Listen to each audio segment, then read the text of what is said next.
महमूद, मैं आपसे जानना चाहूँगा कि आज इस्लामाबाद हाई कोर्ट में साइफर केस की समाअत थी। गुज़िश्ता रोज़ भी ये रिमार्क्स में भी सामने आया कि आज जो है वो दलाइल मुकम्मल किए जाएं, मगर दलाइल ना मुकम्मल हो सके हैं, बल्कि प्रोसिक्यूशन की जानिब से उसमें मज़ीद इल्तवा की भी दरख्वास्त की गई। आप क्या समझते हैं, प्रोसिक्यूशन इस केस को लटकाना चाहती है? देखिए, आपका बहुत बहुत शुक्रिया। देखें, ज़ाहिर तो ये अगर प्रोसिक्यूशन के केस की बात की जाए तो जो इस वक्त तक की प्रोसीडिंग्स हुई हैं इस्लामाबाद हाई कोर्ट में, इन प्रोसीडिंग को देखा जाए तो प्रोसिक्यूशन इस वक्त जो है बड़े वीक ग्राउंड पे खड़ी हुई है।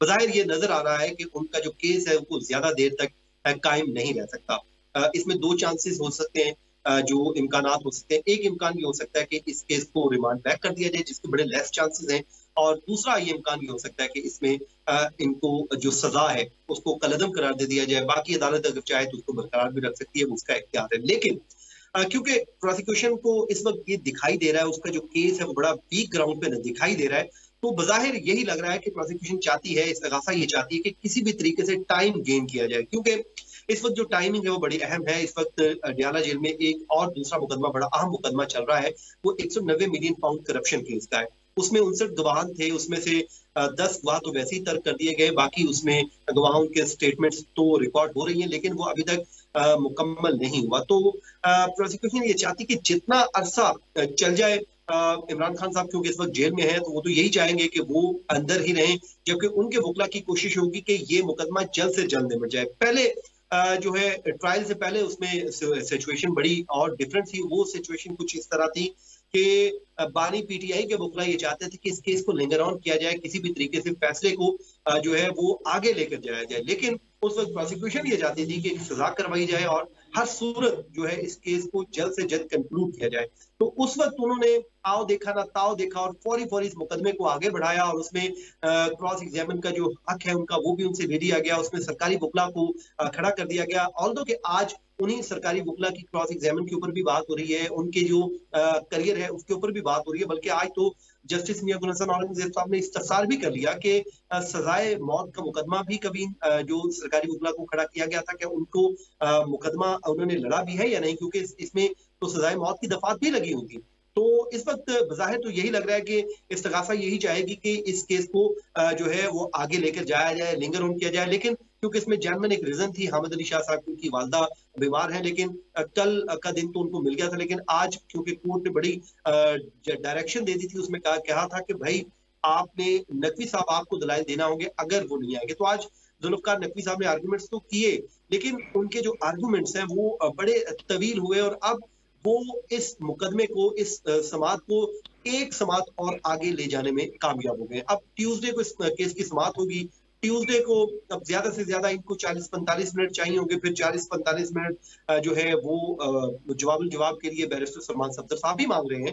तो अब मुझे ये लग रहा है कि जितना भी आप इसको लिंगर ऑन कर लें, अब ये अगले वीक से कम आगे जाने वाला नहीं, क्योंकि आज जजेस ने इसमें बड़े सख्त रिमार्क्स भी दिए। उन्होंने कहा कि भाई हमने पब्लिक के केसेस सुनने हैं, हमने उनके फैसले भी लिखने हैं, हमारा वक्त भी लग रहा है, तो इसको आप जल्द से जल्द अपने आर्गूमेंट्स को निपटाएं।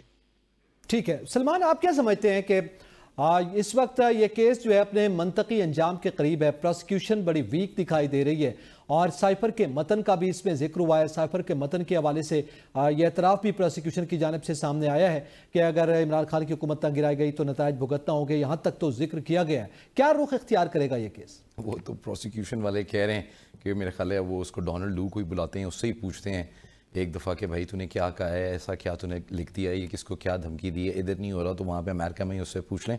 देखें है तो एक फिक्टिशियस सी सीमिंगली कहानी, उसके पहलू बहुत ज़्यादा हैं, उलझाया जा रहा है। जिस तरह जिक्र कर रहे थे अभी कि पहले जो प्रोसिक्यूशन है वो जल्दी के अंदर थी, पीटीआई की अपनी जो लीगल टीम है वो उसको लिंगर करना चाह रही थी, अब it's the other way around. Courts have taken there hard stands के इस पूरे के पूरे मामले को जो है वो कंक्लूड किया जाए, कंक्लूड हो जाना चाहिए। एक बहुत अरसे से चीज़ लिंगर ऑन करी है। दूसरा इसमें एक और भी जो पहलू देखने वाला है वो ये कि इसके असरात क्या हैं, या इसके असरात क्या हुए इस सारे के सारे ड्रामे के बाद। वो जो लहरा के कहते थे कि ये मेरे हाथ के अंदर आ गया है, आपके अमेरिका के साथ ताल्लुकात उससे हिट हुए, आपके इंटरनेशनल रिलेशंस के अंदर आपको एक दफ़ा बैकफुट के ऊपर आना पड़ा। अच्छा, और उसके बाद फिर उसमें मजाक खेज एक सिचुएशन है, क्योंकि इनकी اپنی جو پارٹی کے عمر ایوب صاحب ہیں وہ تو جا کے ایمبیسڈر کے ساتھ ان کے گپیں بھی لگا رہے تھے اور معافی تلافی بھی کر رہے تھے اور اپنی جو مس انڈرسٹینڈنگز ہیں ان کو بھی رفع کرنے کا جو ہے وہ معاملہ کر رہے تھے. تو ایک بڑی عجیب سی ہی سرکس بنایا ہوا ہے. پہلے کہتے تھے یہ امریکنز نے ہمارے خلاف سازش کی ہے, اب انہی کے ساتھ جا کے جھپیاں ڈال رہے ہیں, انہی کے ساتھ جا کے معاملات طے کرنا چاہ رہے ہیں. پھر کہتے تھے کہ نہیں جی ہمارا یہ مطلب نہیں تھا, ہمارے ساتھ اندرونی طور کے اوپر سازش ہوئی اور اس کے اندر ایکس آرمی چیف جو ہیں وہ انوالو تھے اور اس وقت کی جو اسٹیبلشمنٹ ہے وہ انوالو تھی. تو وہ یہ ایک کلاشنکوف ان کے ہاتھ کے اندر ہے, جدھر دل کرتا ہے گولیاں مارنا شروع کر دیتے ہیں. کبھی اس کے اندر جو ہے وہ ججز کو انوالو کر لیتے ہیں, کبھی امریکنز کو انوالو کر لیتے ہیں, کبھی اپنے جو پولیٹیکل اوپوننٹس ہیں ان کا لام دینا شروع کر دیتے ہیں. تو خان صاحب نے بھی اس کیس کو بہت زیادہ سیریسلی اس طرح نہ پرسو کیا ہے, نہ شاید وہ سمجھتے تھے کہ یہ اتنا ڈینجرس ان کے لیے ثابت ہو سکتا ہے. اس وجہ سے انہوں نے اس کو as a publicity stunt and as a victim card جو ہے وہ پلے کرنے کے لیے اس کو استعمال کیا اور بہت بخوبی استعمال کیا. اس کے نتائج آپ کے سامنے, جو ہمارے یہ پینلسٹ ہمیشہ ہمیں جو ہے بات برابر کراتے رہتے ہیں کہ 8 فروری. اچھا پی ٹی آئی نے اس کو استعمال کیا آپ سمجھتے ہیں؟ بالکل کیا ہے, بالکل کیا ہے. اور کس نے کیا ہے؟ اس کا فائدہ اور کس کو ہوا ہے؟ اگر پی ٹی آئی کو نہیں ہوا تو اس پورے کے پورے ڈرامے کا, اس پورے فیاسکو کا جو وہ تو سزا بھگت رہے ہیں. سزا تو بعد میں ان کے ساتھ ہوئی ہے نا. جو عوام کی انہوں نے ایک دفعہ جو سپورٹ لینی تھی اور جو عوام کو ایک دفعہ انہوں نے ایک نئے منجن کی طرف روانہ کرنا تھا, اس میں تو وہ کامیاب ہو گئے نا. He has very tactfully dissected the entire nation. یہ جو ہم بات ہمیشہ کرتے ہیں کہ قوم کو سائفر کے نام پہ ایک غیر ایشو, نان ایشو کے اندر الجھایا ہے خان صاحب نے, تاکہ ان کی پرفارمنس کے اوپر اور ان کی سیاست کے اوپر اور ان کی کوتاہیوں کے اوپر نظر جو ہے وہ نہ ڈالی جائے, اور وہ اس میں بہت بخوبی کامیاب ہوئے ہیں. اچھا اسی میں مرتضیٰ ڈار, آپ کے نزدیک اب ظاہر ریمانڈ بیک کی بھی بات کی گئی, آپ کیا سمجھتے ہیں کہ یہ کیس ریمانڈ بیک ہو پائے گا؟ اس میں کوئی صورتحال ایسی آپ کو نظر آ رہی ہے؟ اچھا جب یہ شروع میں کیس لگا تھا, اگر آپ کو یاد ہو تو اس وقت یہ معاملہ ہوا تھا اور جو کورٹ رپورٹ کر رہے تھے اس وقت بھی عدالت نے ایون کہا تھا کہ یہ آپ سلمان صدر یہ سوال میں ریمانڈ بیک والا معاملہ نہیں ہے. میں آپ سے یہ کہنا چاہ رہا ہوں کہ اگر آپ نے اس پورے کے پورے کیس کو دیکھا ہو, اگر آپ کو یاد ہو تو جس طرح سے شروع کے اندر انہوں نے کل ہم نے جو دلائل دیے وہ یہی تھے کہ میرٹس کے اوپر بات ہوگی, اب ریمانڈ بیک والا تو اس میں کوئی سوال ہی نہیں ہے, نہ کوئی اب بحث بنتی ہے. ایون کل جب ججز یہ کہہ رہے تھے کہ ہم نے سمجھا کہ آپ کے جو دلائل ہیں وہ مکمل ہو گئے ہیں, تو کہا نہیں, چونکہ مجھے عدالت نے سوالات بہت زیادہ کیے تو اس وجہ سے مکمل نہیں ہوئے. کل انہوں نے عدالت کے سامنے یہ مانا کہ دیکھیے جو وہاں پہ سائفر کا کنٹینٹ ہے وہ وہی ہے جو عمران خان کہہ رہے ہیں. کل کا دن یہ تھا, اور آج پروسیکیوشن نے خود اپنا کیس کنسیڈ کیا جب وہ کہہ رہے ہوں کہ ٹرائل شفاف نہیں ہوا.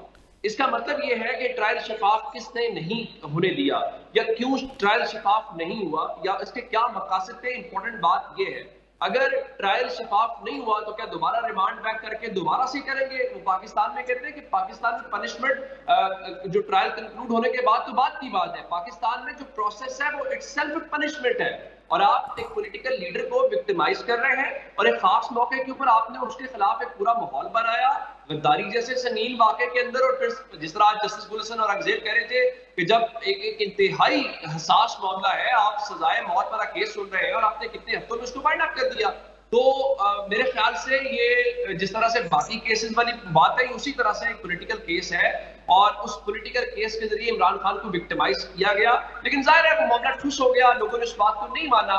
آپ نے نکاح عدت والے کیس میں سزا سنائی, آپ نے سائفر والے کیس کے اندر سزا سنائی, توشہ خانہ والے سزا سنائی, لیکن جب عوامی عدالت میں معاملہ گیا تو 8 فروری کو لوگوں نے اٹھا کے باہر پھینکا اور کہا نہیں, اس سے فرق نہیں پڑے گا, آپ کا بھلے کا نشان جو ہے وہ بھی اڑ گیا.